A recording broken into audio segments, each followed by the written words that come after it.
Hello, everyone, and thank you for joining us. My name is Jenkins, and I am thrilled to introduce the Newcomers series at the Greensboro Public Library. For this series, we've partnered with three vital community organizations: the Center for New North Carolinians at UNCG, the Church World Service, and FaithAction, to bring you a series of incredibly important panel discussions about our newest neighbors, the immigrant and refugee communities in the greater Greensboro area. We will be hosting 3 sessions on a variety of topics. The first session will delve into the pathways for citizenship, the myths and misconceptions around the immigration process, and how the COVID-19 crisis has affected these communities. Session 2 will focus on tools for building cultural competency, actionable everyday practices to foster greater understanding, trust, and cooperation across lines of culture and faith. In Session 3, we'll discuss some of the best practices and strategies of advocating for and with these communities, as well as different initiatives on the local and state immigration policy level. Of course, we would love for you to join us for each and every session in the Newcomers series, but each session can also be viewed as a standalone program. I have learned so much through these panel discussions, and I hope that you will too. If you would like to submit questions to our panelists for consideration, you can do so by finding the Newcomers series registration form on the Greensboro Public Library Facebook page or through the web address included at the end of each session. Thank you again for joining us, and please enjoy.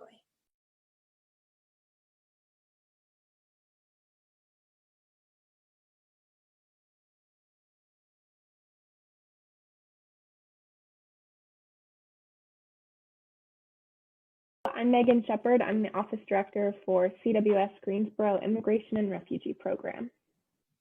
My name is Yara Adra. I'm one of the Education and Advocacy Coordinators at FaithAction International House in Greensboro. My name is Foon, and I am also an Education Advocacy Coordinator at FaithAction. Hi, Foon. Hi, I'm Jennifer Pastoric, and I am the Community Center Coordinator for Oakwood Forest Community with Center for New North Carolinians. Great, thank you. Welcome, Jennifer. Okay, so to start with, I wanted to reflect a little bit back on session 1 because we got into sort of larger federal immigration policy questions. I'd like to hyper-focus a little bit more on the immigrant community, very specifically in Greensboro. But first, if we could go around, and there's a phrase that we hear a lot these days sometimes of cultural competency. So I was wondering if you would like to give your own kind of working definition of what cultural competency means to you, or in terms of this community or your organization, or what does that look like? What kind of actions and behaviors are attached to being culturally competent? So whoever would like to start. I can start. Okay. For me, it means being aware that we are very diverse as humans, and there are even many differences within cultures. Even, you know, there's a culture within each home or each family. Right. And so for me, it means being humble and approaching any situation with anyone, whether they are a Native American born person or not, with a great deal of humility and respect. Mm-hmm. Thank you, Jennifer. Really similarly to that, I think that's such a great definition for it. I think that being aware and accepting and understanding of others, and being willing to bend and make accommodations for others too, that maybe come from different backgrounds or have different beliefs, is really important in any sort of cultural competence. Right. Yeah, at FaithAction, we see that diversity is neither a good thing or a bad thing. It's just simply a fact. And cultural competency is the foundation to be able to create community and build community together on the basis of love and empathy and respect. I do want to also say that, you know, cultural competency comes with both an awareness of various cultures that you're around, as well as a self-awareness of the culture that you grew up in, and kind of interrogating that as well. And it's a good foundation, but it's not enough sometimes. You know, we have to take it one step further towards ultimately cultural humility, which is really addressing, you know, the systems that we need to hold accountable, as well as readdressing power imbalances that we see. Thank you, Foon. Yeah, and similarly to what everybody said, I would just close with it also is how you interact with people with different like cultural backgrounds, and not like the whole thing about generalizing. So not just like generalizing on one like culture, like, oh, I know you're from here, so this is what you guys do, but it could mean something different in the household, or like a different family, or a different like religious, or yeah. So basically not generalizing. Being open to like understand and to also communicate and learn.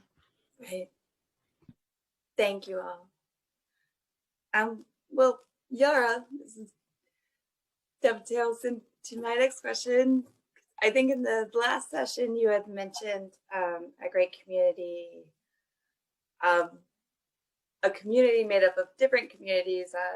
I believe it was Gate City Boulevard is where you mentioned specifically, of different food and culture and clothing and stores like that.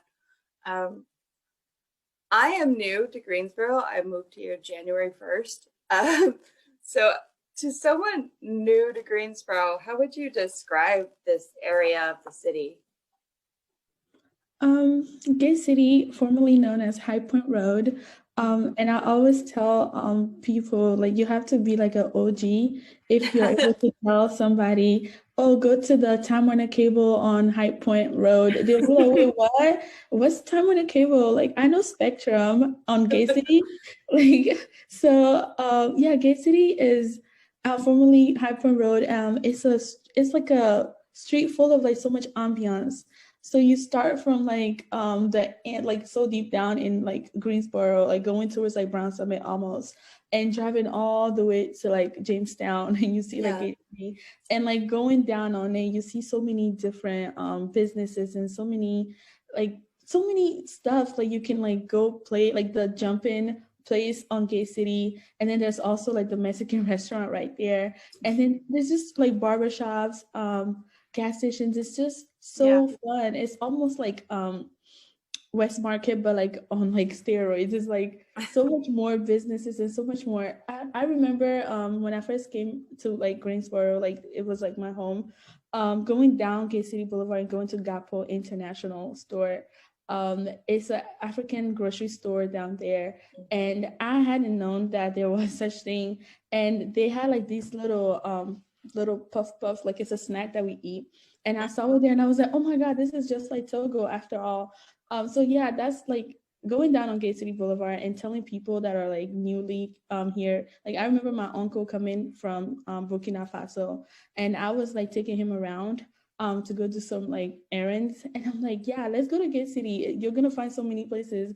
And I took him to the Vietnamese sandwich shop, and he was so happy. He's like, oh, this tastes something like that I will eat in Togo or Africa. So yeah, Gate City is the spot for all newcomers. If you're here, just drive down and turn to every shopping centers if you want to go explore, and also reach out to me if you want to explore Gate City. Thank you so much. I will have to do that. Is there anything that I should know going into it? Speaking of cultural competency, you know, approach with empathy and humility and things like this, but is there anything that I should be aware of? Personally, I would just say a lot of these businesses are owned by immigrants. For example, just saying Gabo International, and they have their own views and their own culture and traditions. So definitely being sensitive and knowing how to interact with folks from different religion or different cultures. There could be some words that could trigger them. Just learning about these businesses, the business owner, like the country that they came from. Right. Just learning those type of things, just to basically help you understand how to interact with these folks, because a lot of people have traumas. And also just to remember that relocation depression is a real thing. And some of these employees that are working there may just have came from somewhere else. So also remembering that language barrier could be a thing. They're still experiencing culture shock. So just knowing how to talk to them and being sensitive, and also watching your tone of voices, because but coming back to me again, my language, Ewe, is such a tonal language. And also Chui, which is mainly spoken at Gapo International, is also a very tonal language. So you can say something like "thank you," and basically the tone you say it in means like, oh, is she being petty or is she not? So also watching tones when you're interacting with folks in the African community overall is very important. I can speak for other businesses because I'm not really in the community, but that's just my advice. That's really helpful, yeah, honestly, because I think, there is more cultural self-awareness probably right now. And there are a lot of well-intentioned white folk, myself included, who, we want to support these businesses, but we also want to be aware at the same time. So that's actually, it's really helpful. I just like to say to take a chance. I know sometimes it can be intimidating to go to a new grocery store or somewhere unfamiliar, somewhere that you can't necessarily pronounce the name of the restaurant or the grocery store, what have you. But I'd say just take a chance, because there are some true gems on Gate City Boulevard and just all across Greensboro. There are so many businesses with amazing food, amazing owners, wonderful stories to be found. So, yeah. Cultural differences being brought to the forefront in the past year or so, but also recognizing that there is no such thing as a cultural monolith, like everyone from a culture is not the same. I think that, there's an impulse to want to engage with other communities, but there's also a hesitation because you don't want to be offensive, like you don't want to come from the wrong place when you're reaching out. I was constructing some of these questions. Even today, I was like, okay, let's stop and think why I put this question this way, and what is my whiteness informing here of it. For example, like a question about cultural misunderstandings. Like, this is not an assumption that another culture is going to be so different from our own that there would be a misunderstanding. But one instance that I have noticed before is in terms of things like gender roles. Like other cultures do have specific ideas of gender roles and things like that. So it's not so much that a misunderstanding is going to occur, but maybe some ways to avoid that by, like Yara mentions, modulating your tone, being aware of the tone of your language and things like that. That was kind of a roundabout way. I am also still trying to interrogate my own assumptions about things. So any thoughts are welcome, really. I would say that I am not from Greensboro. I'm not from North Carolina. I'm from Tampa, Florida, which is a very diverse city. Yeah. For me, Greensboro is an exciting place. Yeah. There's a lot of flavor, and even I read when I learned that LeBauer Park was being built, I read, how and why, and I'm sure that at least one of you know that history, that the woman who funded it left that in her will, that she wanted it to be a warm and welcoming place from people, for people from all over the world. Mm-hmm. That was a part of her goal. And so I have found that Greensboro is rich in history, and that people are really invested in the community. And yes, there are people who maybe are xenophobic and who are not necessarily as welcoming as others, but there are also people who are just as excited about the diversity as I am. And I find that really refreshing, and it's very comforting to know that people are welcome. I'm not the only one smiling at people at the grocery store. And I was impressed as well by the way in which diversity has been incorporated into the city as part of a real essential fabric of how the city thinks of itself and the people who live here, and how we think of the other people who live here and things like that. So what are the challenges or roadblocks that face the immigrant community when they're trying to integrate more into the Greensboro community? That integration as a whole is multifaceted, and it touches every point of life. And there is no cut and dry recipe for what integration looks like for people. It can look very different for each individual person. It takes time, and each individual person also might measure their own integration differently from another person. I think kind of my initial thoughts on some of the challenges that folks experience. First, the US and our systems are very complex. And even as an American-born citizen, I have a difficult time sometimes navigating things. It requires a lot of understanding and context and knowledge to really be able to successfully navigate resources and systems and to access things, right? So, we're very bureaucratic. And so I think for newcomers who are in that phase of integration, I think language is really one of the top kind of challenges and barriers, or can be, especially in terms of trying to navigate and access resources, because our systems are so complicated.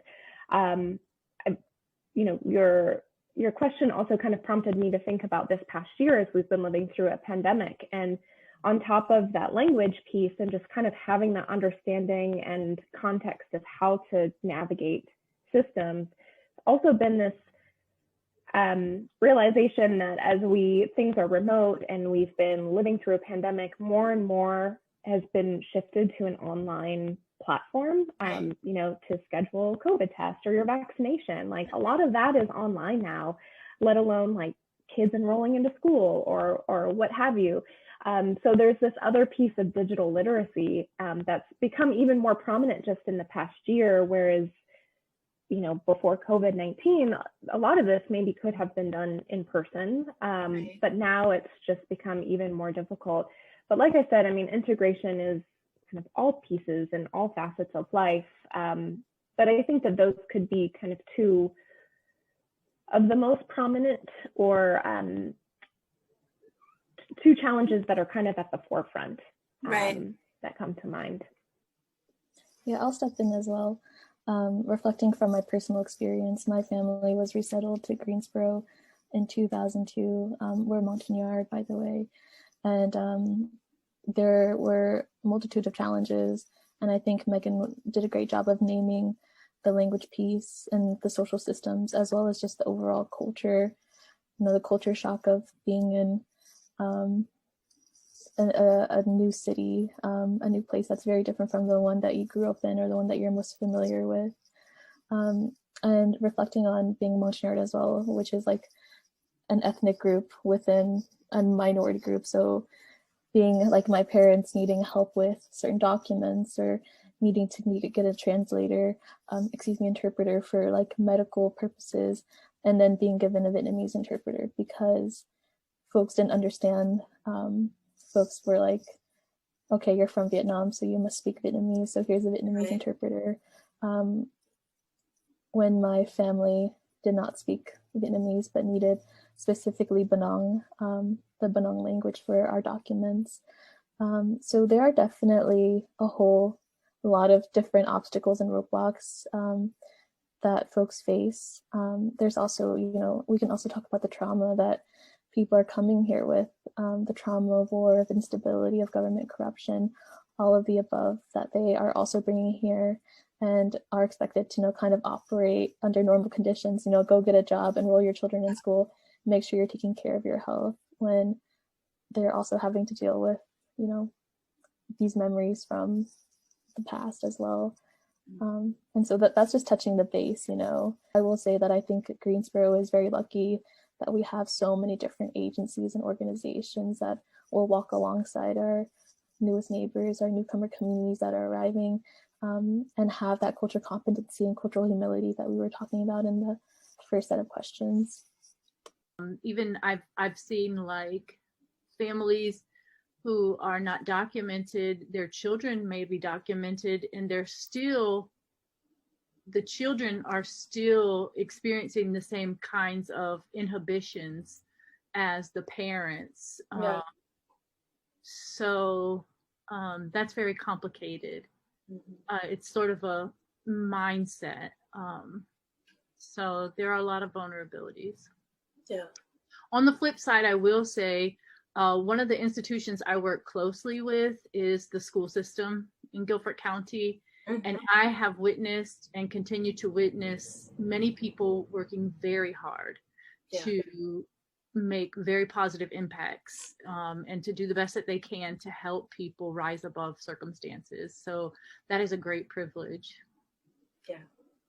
Literacy that has been evolving, especially since COVID. Just have experienced it myself with my internship at NC African Services, where we had to have like a afternoon where we basically taught folks how to get on Zoom, and also for parents to be able to log in for their students, like a meeting with their students' teacher. Like these folks are already having a hard time understanding the language when they go to like face-to-face meetings, and now on top of that, having to learn how to get on Zoom and having to learn how to manipulate all of these things, and then communicating with the professors on Zoom and like learning how to unmute themselves or turning the camera on and off. So this is definitely an obstacle that I've seen in the past year in the community. Yeah, definitely. This past year. One thing that I've really, everyone's highlighted this so well, is just that it is so diverse here, but that it is such an ingrained piece of the community and the history here. And I think that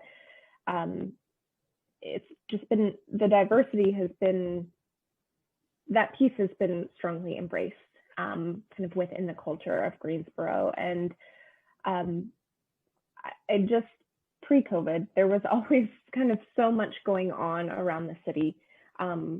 Free events and festivals. And one thing that I've always appreciated and loved is just that you can even see the diversity within all of those different events and festivals. And it's just kind of made really accessible for everyone. There's always such a great mix of people, and non-pandemic times, I would say, for anyone moving to Greensboro to just like take advantage of all of the happenings around town and feel like truly experience what Greensboro has to offer. I would say have fun experimenting with other languages. Yeah. A wonderful opportunity. There's an opportunity for immersion. I am learning Spanish. I've been learning for 10 whole years. And I take one class per semester at UNCG. But I work predominantly with Spanish speaking clients. And so I feel like I'm immersed, and there's plenty of opportunity with the diverse families that we work with at CNNC to have lots and lots of exposure. So a wonderful opportunity. Right.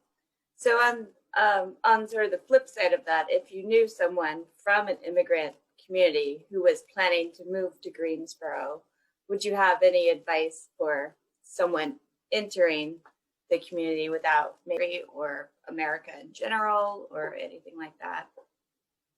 Organizations for different countries in Greensboro that you can join. So if, for example, I knew somebody coming from Chad, and they live in Charlotte, because even if there isn't a Chad organization for right. But there is a neighboring country like Niger that are very similar in cultures. Religious centers in Greensboro that they can also join, like churches or mosques or temples. So if someone has who's not part of an immigrant community, and an immigrant family moves in down the hall or across the street or in their subdivision or something like that, what are some things that they can do to welcome the immigrant family? I guess if you start from knowing enough about the family circumstances that you know that they are part of the immigrant community, should you bake brownies and bring them over? Items that someone could maybe use as a takeaway today to welcome someone. I was just kind of trying to think what would I do if somebody moved in down the hall from me, and I guess the place to start would be what we were talking about previously in terms of cultural competencies, that you come from a place of humility and empathy, and just try to enter that interaction with as much understanding as you can. Is that? I can speak on that. What I have learned through my experience before coming here and now, hospitality is generally pretty cross-cultural. Right. However, it is important not to offend people. When she met the mom, she took cookies, and the mom said, "Am I a child?" Oh. So people can take things differently. But what I believe and what I tell, we do work with a lot of interns and AmeriCorps members. What I always tell them is that number one, smiling at people is really helpful. It really does break some awkwardness, and also answers is this person friendly or not? Are they open to receive me or not? And then just greeting people, even if they're living next door to you for 2 months and all you do is say hello to them every time that you see them, they will get the message that you're that nice person that lives in the neighborhood. Right. Try to connect in a way that comes natural to you. Don't try to force something. So for example, I love children. I was raising my son, and so I did meet a lot of people sort of at the bus stop moms from different cultures. So we were able to bond like that. But there's not always that natural opportunity to bond like that. So definitely greeting people goes a very long way. And then, just being warm as much as possible. I wouldn't want to impose myself on somebody personally. Right. Yeah. Yeah, that's really helpful, Jennifer. Thank you. Yeah, and to add to what Jennifer said, I think the first thing to realize is that this also happens within the culture. I've had many situations where I've seen folks that I felt looked like Africans, and I'm like, oh, should I go ask them where they're from? But then it's awkward. How do I do that? What if they're like, no, I'm not? Or when you just see them talking, and you're like, oh, that sounds like some kind of language that I might hear in Africa, and you want to walk up to them and ask them, where are you from, or something like that. So it also happens internally, but definitely the points that Jennifer made are accurate in how you can make them feel welcome, or make them just know that I'm here. Or it can be as little as helping them with their grocery bags, going upstairs. So definitely smiling and waving. Also respecting personal spaces, because cultures can Right. it can be a problem. So like definitely waving from the distance, like good morning and hi. And then once they like make you feel like, oh yeah, I'm open for you to come closer, then you can have like a more like a closer conversation with them. But starting from the distance, yeah. Yeah. I was just going to emphasize, taking the relationship slow and trying not to take any offense if your efforts aren't reciprocated, because you really can't make assumptions about what a person is going through and how it feels for them and how it's landing for them. It may feel completely normal for us to smile and wave, but you just never know how the interaction might be interpreted by them. So just not taking offense if, that community, that person, that individual, your neighbor is not reciprocating, and to just move forward in a kind and warm way. Maybe the work or the focus should be not on not offending them, but also not taking offense, like not take it personally if what you think is socially appropriate is not met or welcomed or reciprocated, because that could be just not what they think is socially appropriate. So I think that could be a good place for me to start. It's just, do what feels natural, but also just keep moving and keep it friendly, keep it welcoming.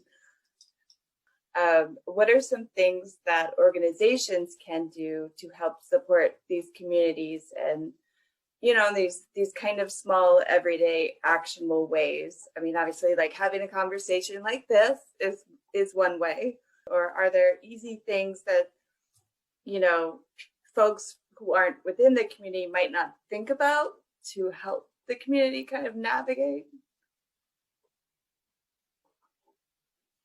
With the Greensboro Public Library in particular, I think that lifting up cultures and communities that you are trying to engage with by celebrating authors from that nation, picking titles that relate to that experience would be great ways, and having multilingual events and hiring staff that can speak multiple languages and are of that community can also be really helpful. And if you can have interns that you can help pay for, some kind of interpretation certificate or something like that, being able to support folks in reaching out to those communities and get connected with community leaders, those bridge builders that we talk about from that background and experience, and try to do that outreach because they probably have the most trust within that community that you are trying to reach out to. And it might be better for a local leader to kind of reach in back to their community and share about, opportunities at the Greensboro Public Library or at that local shop that you were referring to. And ultimately, just providing a safe space where people don't feel judged is going to be really important in feeling welcomed and feeling safe there. Yeah, those are really great ideas, Boone. I was taking notes. One thing that I've always really appreciated, and particularly at the Glenwood Library branch, is that there is a section with text in different languages. It doesn't require that you are fluent in English or that you're literate in English, that there are other opportunities for anyone to be able to go and kind of take advantage of what libraries have to offer. Yeah. Well, I am, selfishly gathering information for our use at the library, but and Boone talked about this a bit, but other things that just businesses can do, obviously offering safe spaces and non-judgmental spaces, items that you can think of, or if you've walked into a business and thought, oh, this could be so much easier if it was this way, or wow, they did this really well. Anything like that come to mind? But one thing that I see FaithAction doing is pairing up with like different businesses within the community to be partners of the ID program. So, and with this ID, like either the business decides to a percentage off or not. But one thing about it is that when they see the sticker like on the door or on the window, like members from the community, when they see that, they're like, oh, okay. Especially if they have had services with FaithAction, they feel welcome almost once they get in there. So it's a great way that businesses that can basically make this easier in the community. So I've seen it happen, especially at one African grocery store down on Yanceyville, where I have a lot of folks that are like, oh, I've seen that sticker on the door now. And they just feel like more inclined to just shop there now. So it's a great way to be in the community. That's perfect. That's exactly what I was thinking about. So you mean the FaithAction like ID program, right? We actually have one here.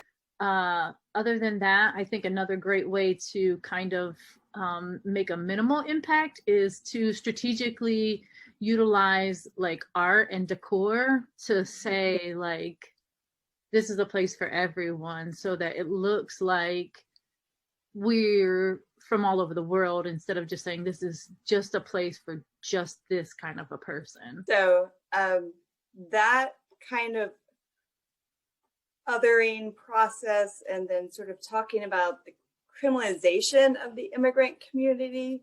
So I've just been thinking a lot about the concept of othering, of making another community the other, and when and if that is somehow part of creating and maintaining a power structure, a power binary. Like it's a necessity to other the other in order to reaffirm your position of power and to continuously affirm that as time goes on. So I guess I don't really have a question so much as just an interest in the couple of times that it's come up about how the immigrant community is purposefully criminalized or portrayed as criminals, when I think, Yara, you were mentioning last session that they're lumped in with criminals, but their crime could be just that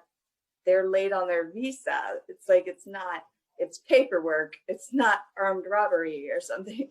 So I think that has been interesting to hear come up in these very different contexts of power structures, especially now that there is some attention to interrogating those structures and how they were constructed and maintained. Sorry, I just wanted to jump in and just affirm what you were saying, all of that you were saying, and how a lot of the times, and most of the times, and what we see in politics especially, and in basically all of the systems that are here in the US, because we do live in a capitalist, racist, oftentimes racist systems that don't necessarily have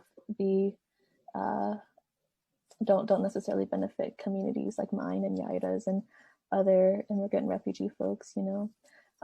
And we have to acknowledge that white supremacy is a very integral part in upholding these systems, and othering is a very integral part of white supremacy. And it doesn't exist unless you make people out to not be human. It doesn't work unless you dehumanize people, dehumanize folks for things that many of us would do if we had children, if we had families and we were in danger.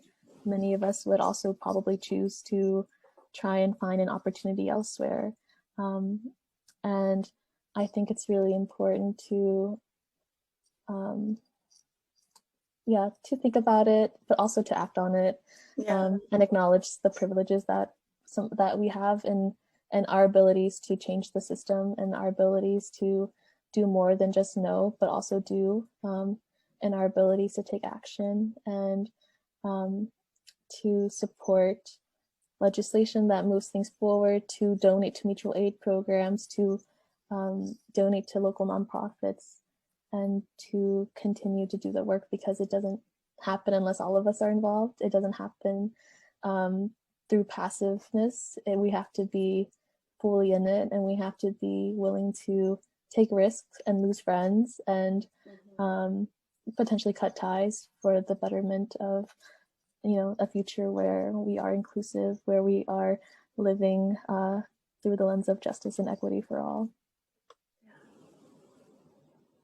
I just wanted to say thank you for bringing up that. And also throughout this presentation, I think you've been very conscious of, you know. I've tried to, but like I said, you know, I would write down a question and then like a week later be like, wait, hold on, you know. So I'm still feeling my way and trying and learning, and so thank you. I'm glad it's been, and I'm glad that whole rambling bit made some sort of sense, because it is a tricky thing to talk about. Did anyone else want to be tricky? I can share that. I know for me, with my privilege as a white woman, I am as strategic as possible in educating the AmeriCorps members and interns that we work with. Just because their grandfather said it doesn't make it true. You all know this. I'm just excited to be more familiar with the facts instead of the headlines, or starting to get like a little bit closer to that, because I think the headlines just really blare. And we've talked about the misinformation in this about this community before. So this is also a tricky topic, but Yara last session did mention of kind of, and it came up with Betsy as well, I think, in a semi-related context of kind of a fear of authoritarian figures for the immigrant and refugee communities because of, you know, very potentially trauma-filled past experiences with that. And this is another question that I keep thinking about, because I'm like, well, what would anyone tell anyone about the state of policing in America right now, particularly for communities of color? Coming here and turning on the news and seeing all of the police brutalities that have been happening can be it can be very disappointing, because you know, you're coming to this country, the land of the dreams, where everything is basically perfect, right? And you're seeing that this is happening, and it looks just like from back. Lots of organizations like FaithAction that have helped educate members of the community that this is something that could be done, and we can help you do this. We can walk with you through this process, and also have them know that a lot of these police officers are human. They have family, they have families at home, and they can be basically like you. So I think some things that organizations can do, and I've seen FaithAction do, is have these police officers come to like festivals with folks, or come to the Thanksgiving dinner with folks and just wear normal clothes, or like the FaithAction Stranger to Neighbor program, where you see a lot of these police officers are part of these congregations that are being paired up with other congregations from different cultures. And seeing them learn about each other, and like, this is a police officer that goes to this church, but on a Sunday he doesn't have his uniform on. He is a human being. So helping them in that sense to know that it is okay that you have past traumas for basically with police authorities, but you also kind of have to rely on them for some things, and you can Right. still try to communicate with them and reach out to them when you're in like when you're in an emergency situation. It's okay that you're going through this, but trying to get away from that trauma, trying to teach them that they are still here for you. On a professional and personal level, like, the mistrust that folks feel is completely valid, you know, because of their status or racial identity, socioeconomic class, what have you, Right. and just the general history of policing. It is completely valid. And at FaithAction, we do try to bridge that gap, like Yaya was saying. Like, our staff do try to accompany folks who may not want to go to the police station by themselves, but are in a situation where the police are the ones that need to be involved in a particular situation. So we do try to walk with folks as often as we can and educate, you know, challenging those stereotypes. We have our Stranger to Neighbor program that we're really proud of, where we try to mend those relationships and bridge those gaps. I think that we are a solutions-oriented organization, and we try to have that proactive outreach. And for us, like, we see that as moving forward our communities and keeping our community safe. And I also want to just end with that police are sworn to protect and serve all residents, and that includes folks with limited or no status, that includes folks who are houseless, that includes folks from all sexual identities, you know. These are all residents, these are all community members that the police are sworn to protect and serve. Those are great points, Foon. We are able to advocate for people and to be present with them when they need support. So that really is something that we try to do as much as possible, to help, you know, to use our white privilege to say, you know, you're not alone. So maybe that's a takeaway from it, is possibly just that there's help out there, that you aren't alone in it, that there's understanding and compassion for wherever you are in your life, and that you can, you know, find a way through. So this has been kind of a heavy conversation, a little bit, and I am always really grateful to talk with all of you. I feel like I'm learning a lot about Greensboro and about all kinds of levels of things. So thank you so much for joining us today. I think we can do, as kind of a closing, something like a rose and a thorn, where you say, and it can be something that happened this week or this year or 2 years ago in the before times, but something that you're really proud of that you've done or your organization has done. So that would be the rose. And the thorn, it's not necessarily a thorn, but, you know, what is the next big thing for you? What's coming down the pipe for you? What are you looking forward to? So anybody want to start? Is it horrible that the thorn came for me first before the rose? That's very natural. So, yeah. I think the challenge that I feel like we're all currently in is just with, although it's things are feeling really hopeful with a new administration, I think the challenge is rebuilding and restoring everything, and kind of being able to turn everything over and do things right. And that's just going to take time, a lot of time and energy, and bringing people together and communities together across the US. And so it's not a personal independent challenge, but just more of a collective, like, this is where we're at, this turning point where we can start to actually make changes to these systems and structures that have been in place for a very, very long time, oppressing people for a very long time, and that have been really dangerous, but it's not something that's going to happen overnight. And I feel hopeful that we have the leadership now that can start moving the right direction, but that it's really going to take a lot of work and from everyone to be able to do that. So that's my thorn.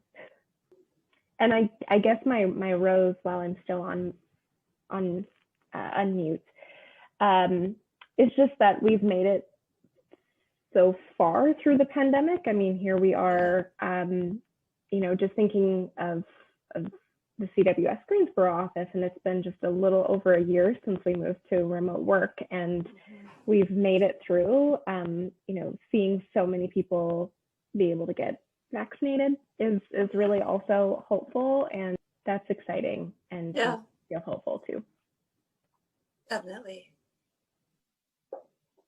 I would say my thorn is that there are a lot of practical needs to be met.